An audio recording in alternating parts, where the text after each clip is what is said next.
So we're gonna check out motor cars at Atlanta today. There's something kind of crazy here, and it's not this Murcielago. It's right behind it. But we'll get to that in a minute. We're gonna look at the Murcielago first. It was brought in for service, and my best guess is because this bat wing is up, and this one is down. But take a look at the paint on this car. All right, let's check out this crazy Urus. They've got the headlights wrapped in this weird chrome. I don't know. Is this a Worst.Spec'd? What do you think? And we'll check out the wheels. It says Girl Mob and the Goat. And of course the inside is wrapped too in the same holographic chrome rainbow wrap. The only redeeming thing about this car is that nice tan interior. But other than that, yikes.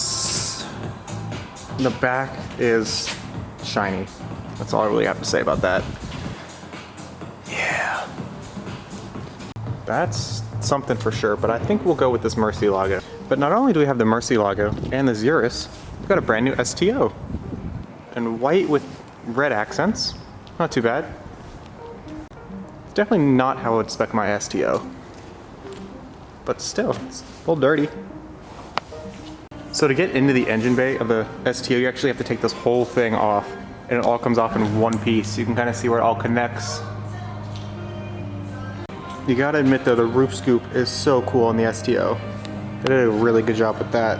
And this MP4 has a full carbon hood, which is interesting. Not gonna mention the moldy headlights, but yeah. We've got the matte black Urus with the baby blue accents, but we also have a Mansory Urus. The Mansory Ventura, or something like that. This crazy body kit on it. All the carbon fiber. Right there is where it says Mansory. And if we come around to the back, ooh, let's not mind those curved wheels. It's got this crazy triangular exhaust, kind of like the LFA.